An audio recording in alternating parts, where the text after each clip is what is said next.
Yeah? Okay. Hello. I know people will be coming in the next few minutes or so, but we're going to get started. So this is the Grammar of Graphics, Designing and Transforming Data. I'm Sandhya Kamampati. I'm an Open News Fellow at Corrective in Berlin, Germany. And my name is Christine Zhang. I'm also an Open News Fellow based at the Los Angeles Times in California. And previously, I worked at the Chronicle of Higher Education as a database reporter in Washington, D.C., doing higher education data reporting. Have a background in journalism and statistics. And I also previously lived in Washington, D.C., but I do not have a background in journalism. I do have a background in statistics. I was working as a data analyst at the Brookings Institution, which is a think tank that does work specifically for me about the global economy and development. So if you'd like to follow along, we've created a bit.ly link. It's bit.ly/ggplot2 workshop. Just to start, how many of you have used R before, as a show of hands? Okay. How many of you know what R is? Okay, all right. So we're going to go through what the basics of R is, just a quick overview. R is a language and environment for statistical computing and graphics. Oh, hold on. Oh, sure. Yep. Oh.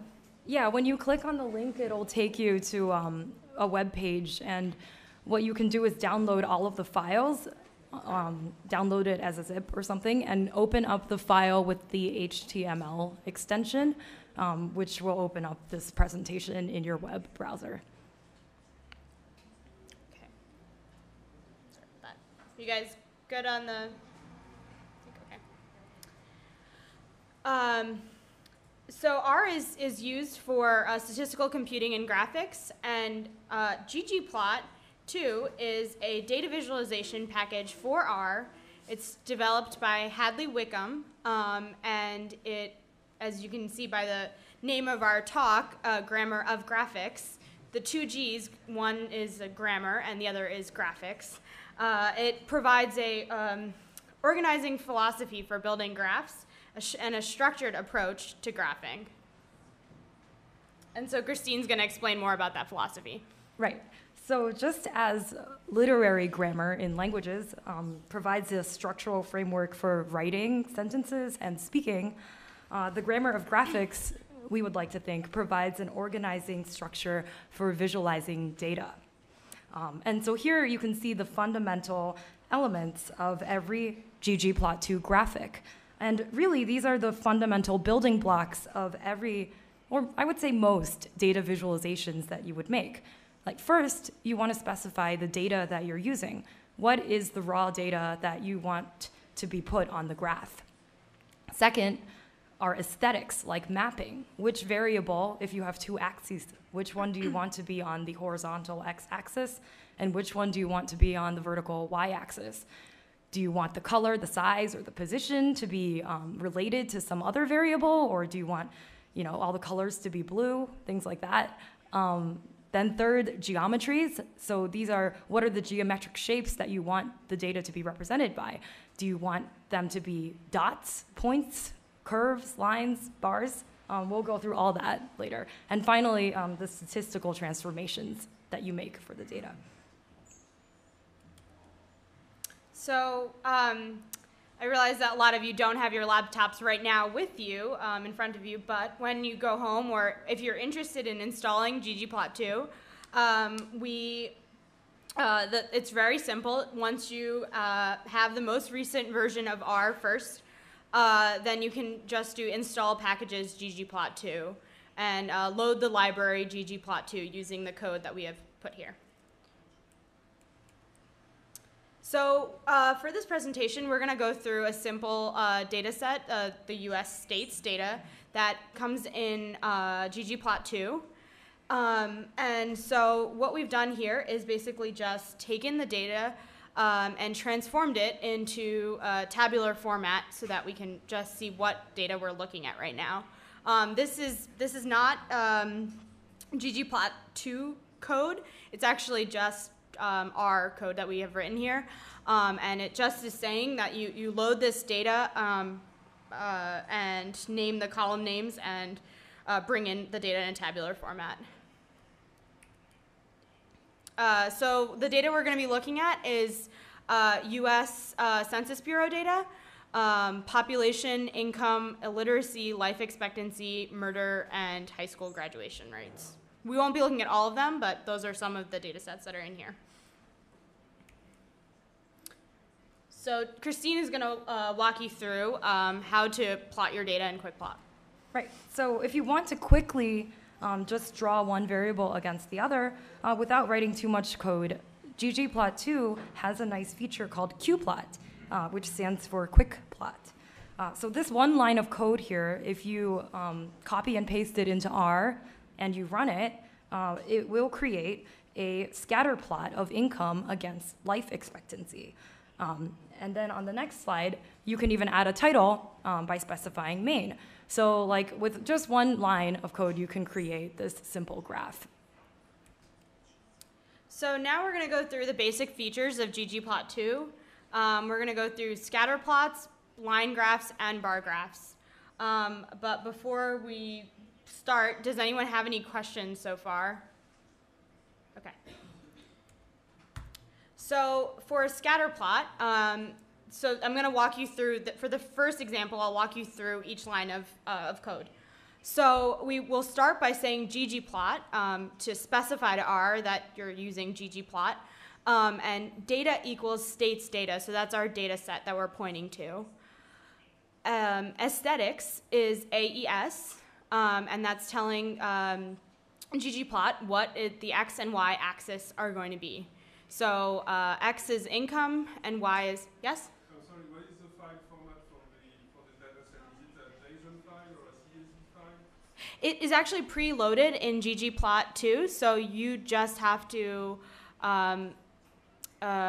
this data set that we're using for this example is already in ggplot2. It's already in the package.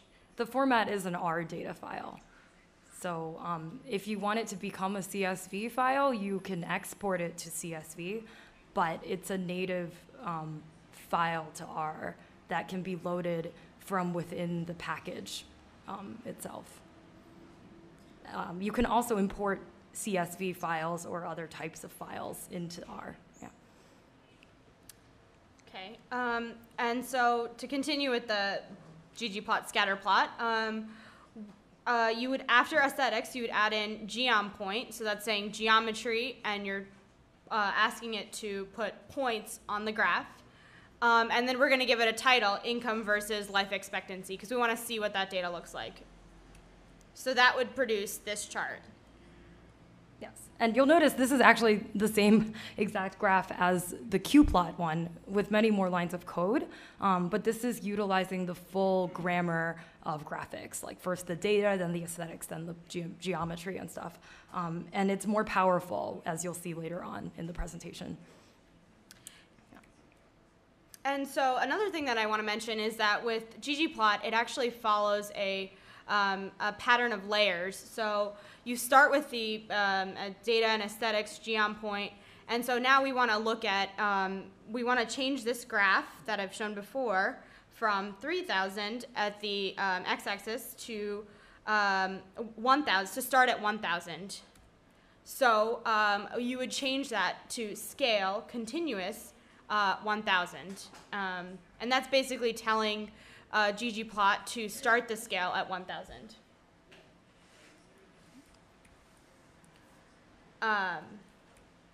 And that's the graph that it produces. Now, if we want to show break every 1,000, let's say you don't want to show this 2,000, 4,000, 6,000, you'd like to see every 1,000 interval. You would just add another layer to ggplot2, and so you would add scale breaks, and then and then add the scale y continuous to label the y-axis. And that's what that graph looks like. Is everyone good at following along? I know it's a lot of code to go through, but yeah. Now, and if you're interested in, let's say you see this graph and it's just black and white, and you wonder, okay, I would like to see what colors in this data set, and actually see these points differently. So what you can do is add in the aesthetics portion of ggplot, color equals states. So you're telling ggplot2 to plot the color as states. So this is what that graph would look like.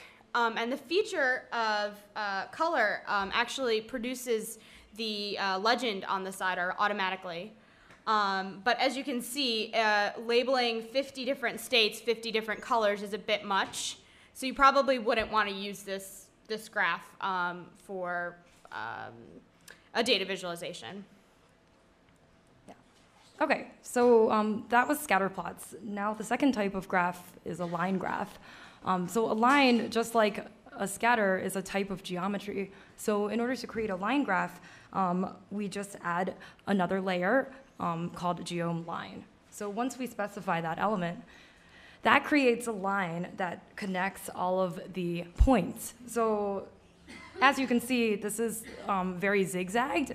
Later on, if we have time, I'll show you how you can draw a fitted line or a curve rather than a simple connecting segment. Now, Sandhya showed you how to make each point colored according to which state it came from. But what if you wanted specific colors or specific sizes? So what if you wanted the points to be bigger and red and the lines to be blue? Because now we're just picking colors and sizes instead of mapping them to any particular variable, we can add them into the geometry portion of the code. So we add our red to point and 5 pixels for 5, and we add blue to line. And this is what it shows. It's kind of hard to see here, but the order of the code is actually pretty important because ggplot layers things on top of each other. Recall that I added the points first, and then I added the lines on top of the points. But what if you wanted the points to be on top of the lines? In order to do that, all you have to do is reverse it. So instead of adding the geom point element first, you add the geom line element first. And then just for fun, I added like dashed lines instead of solid lines. And I made squares, which are shape equals 15, instead of circles for the points. And at the end of the presentation, we have some resources that will tell you which features are which and which numerical code corresponds to which type of shape.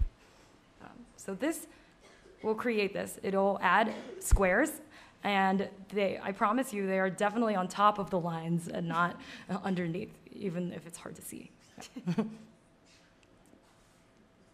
Okay, so now that we've gone through scatter plots and line graphs, we're going to go through bar graphs. So to simplify things, rather than using all 50 states, we've chosen to just go with 3 states, California, New York, and Texas. And so basically what this line of code says is create this 3 states file and just use this data set, these data. So now we're going to use that data set in the bar graph. So again, it's ggplot, data equals 3 states. The aesthetics is still states equals, aesthetics x equals states, and y equals population. And as you saw before, it was geom point for the scatter plot. And for the line graph, it was geom line. For the bar graph, it's geom bar. So the difference with geom bar, geom line, and geom plot is that, geom point, sorry, is that geom bar has stat identity. And this is something that you need to add in. And this is basically saying that this is the total population that we're looking for. Now, if you wrote stat equals mean, you would be looking for the average population. There's other things you can put in there, but just for our purposes, we've just chosen identity. And so this is what that graph would look like. It's a very, very basic bar chart. Yeah. California is the most populous state out of the three, which I could have told you, but it's good to verify on this data too. Yeah. Mm-hmm. So now, what if we want to take this graph that we've just looked at and make it a transparent background, because we don't want the background that it has. So again, it's just adding one more line of code. You would add theme and say element blank, so a blank transparent screen. Background, sorry. And this is what that graph would look like. Okay, another type of bar graph is a stacked bar graph, which not only puts the data next to each other, but also stacks the bars on top of each other. So to do this, we're going to create a category. We'll divide the data into two parts. Part one will be either if the state is California or New York, and part two will be if the state is Texas. So now we have two states in the California-New York category and one state, Texas, in the Texas category. So now the code to create a stacked bar graph. We're going to go through this because it's a little bit different from the other code that was shown. So you'll notice, first of all, that I specified X to be equal to category, since I'm dividing the data into two categories. I didn't specify a Y element, and we'll see what happens on the next slide. I want the bar to be filled according to states. Like, I want the color of the bar to be which state the bar is. So I put that into the aesthetics element, fill equals states. Again, it's geom bar, and this time, because I want it to be stacked on top of each other, I will put position equals stack.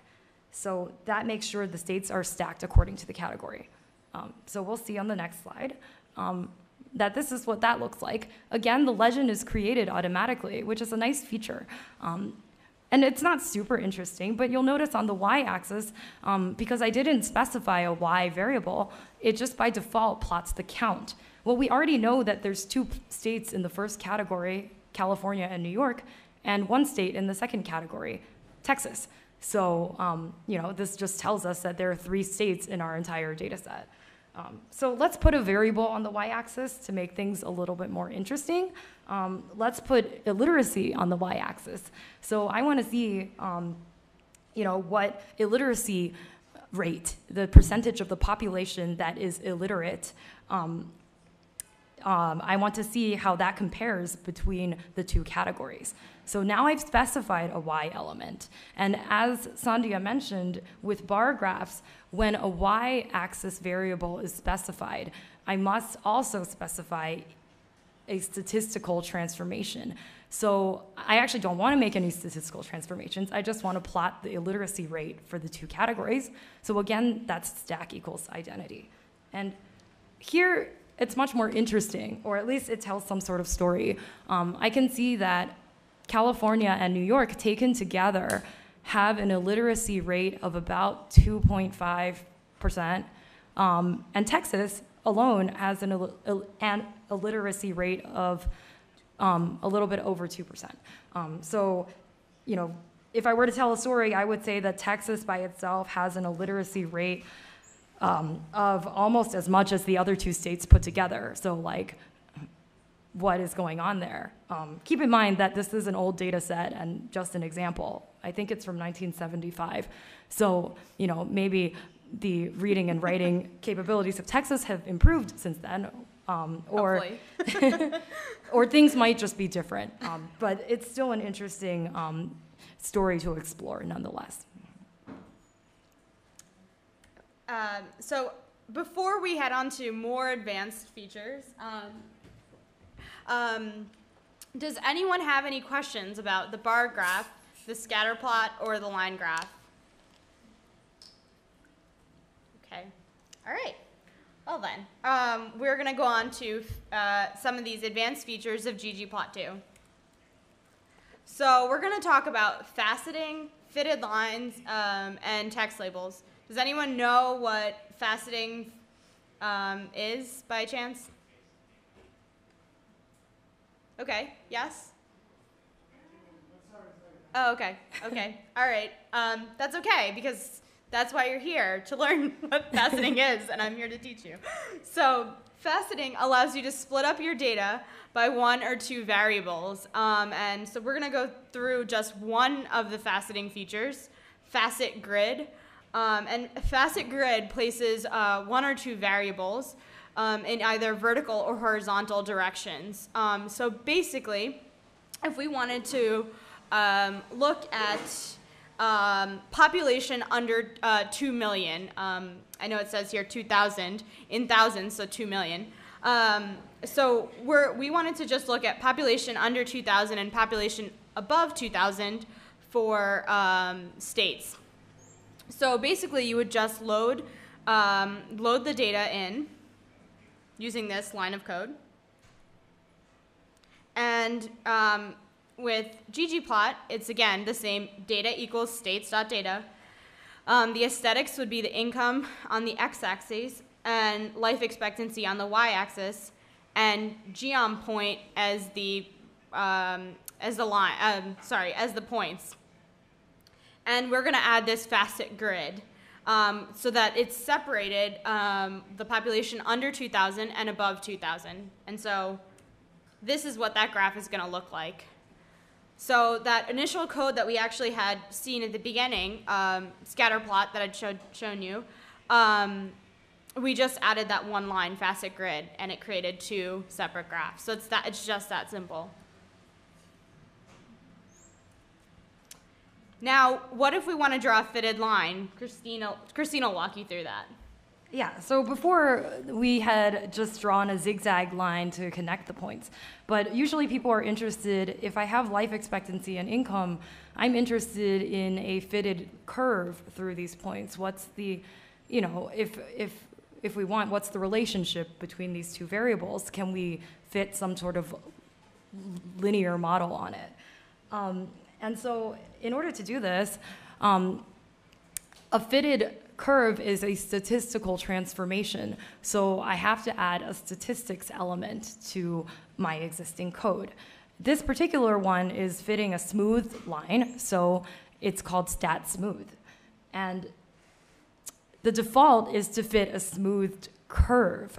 So as you can see, it's a very weird upside down U-shaped curve because of that one data point at the very right that skews the entire data. But actually maybe it doesn't actually look like that. Maybe instead of drawing a curved line, I want to draw the best fit straight line.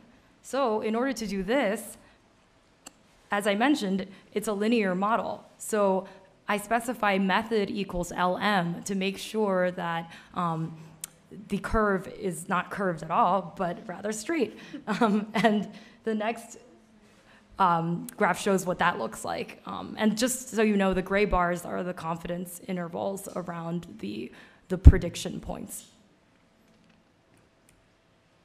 Okay, so before we go on, if you're wondering, doing this as an exploratory graph, and you see this point down here, and you might wonder, okay, well, what is that point, and how can I know what each of these are? There's no labels. So if you would like to label your data, we will show you how to do that. So that's geom text. So again, you're taking ggplot, adding the first line of data, aesthetics, income, and life expectancy, the same as before, but you're just adding geom text, and we're saying to label it as states.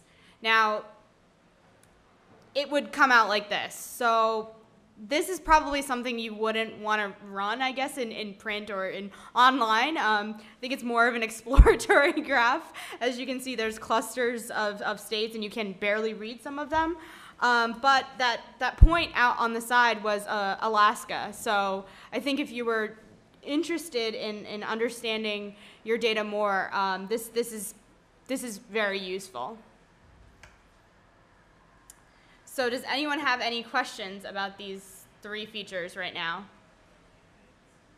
Yes? Is there a way to calculate population rate, or is it is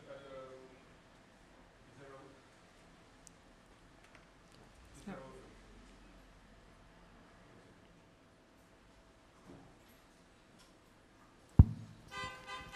Is there a way to calculate a correlation rate using this tool, or is it more a job for another part of our software? Yeah, that's a good question. So you can calculate the correlation using R itself, and you can put that number onto the ggplot point. But I think ggplot itself doesn't, like, it does calculate it in the background, but the primary function is to fit the line visually. Yeah.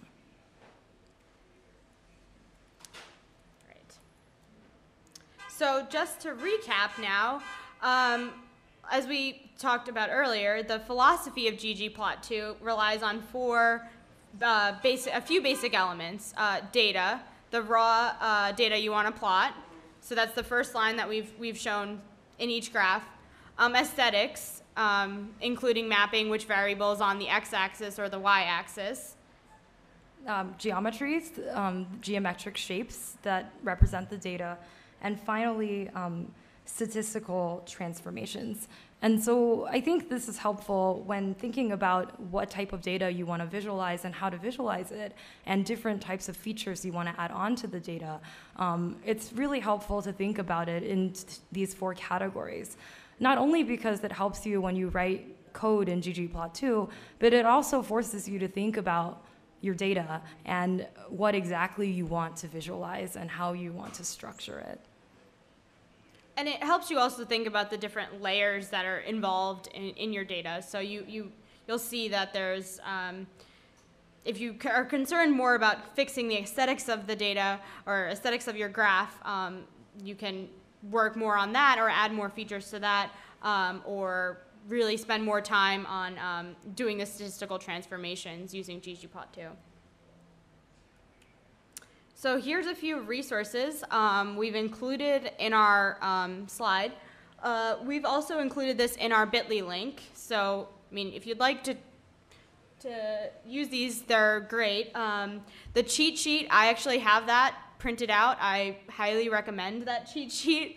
And there are some other data journalists using R and have made this resources for doing data journalism website, and it's really great. So, does anyone else have any questions? The bit.ly link is here. You can reach out to us on Twitter, and we're happy to help anyone with any R questions you may have.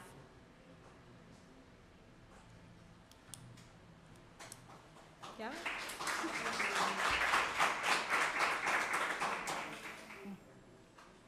Thanks. Thank you.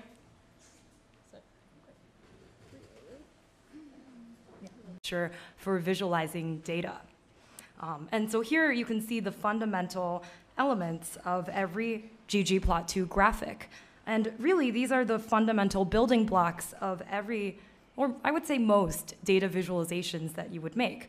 Like first, you want to specify the data that you're using. What is the raw data that you want to be put on the graph?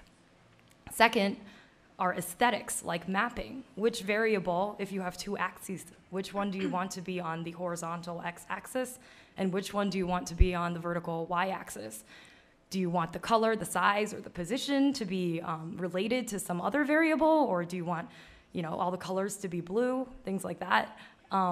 Then third, geometries. So these are, what are the geometric shapes that you want the data to be represented by? Do you want them to be dots, points, curves, lines, bars? We'll go through all that later. And finally, specifically for me, about the global economy and development. So if you'd like to follow along, we've created a bit.ly link. It's bit.ly/ggplot2 workshop. Just to start, how many of you have used R before, as a show of hands? Okay. How many of you know what R is? Okay, all right. So we're going to go through what the basics of R is, just a quick overview. R is a language and environment for statistical computing and graphics. Oh, hold on. Oh, sure. Yep. Oh. Yeah, when you click on the link, it'll take you to a web page, and what you can do is download all of the files, download it as a zip or something, and open up the file with the HTML extension, which will open up this presentation in your... Yeah? Okay. Hello. I know people will be coming in the next few minutes or so, but we're going to get started. So this is the Grammar of Graphics, Designing and Transforming Data. I'm Sandhya Kamampati. I'm an Open News Fellow at Correctiv in Berlin, Germany. And my name is Christine Zhang. I'm also an Open News Fellow based at the Los Angeles Times in California. And previously, I worked at the Chronicle of Higher Education as a database reporter in Washington, D.C., doing higher education data reporting. Have a background in journalism and statistics. And I also previously lived in Washington, D.C., but I do not have a background in journalism. I do have a background in statistics. I was working as a data analyst at the Brookings Institution, which is a think tank that does work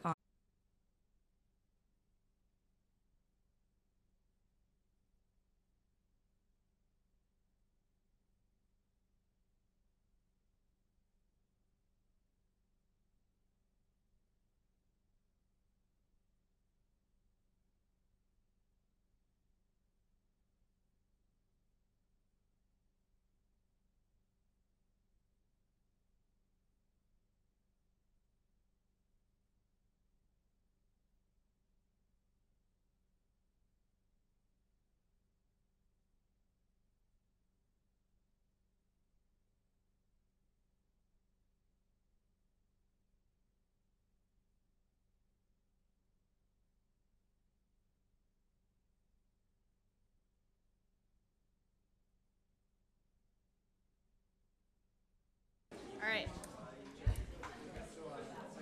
so warm. Web browser. Okay. Sorry about that. You guys good on the... Okay.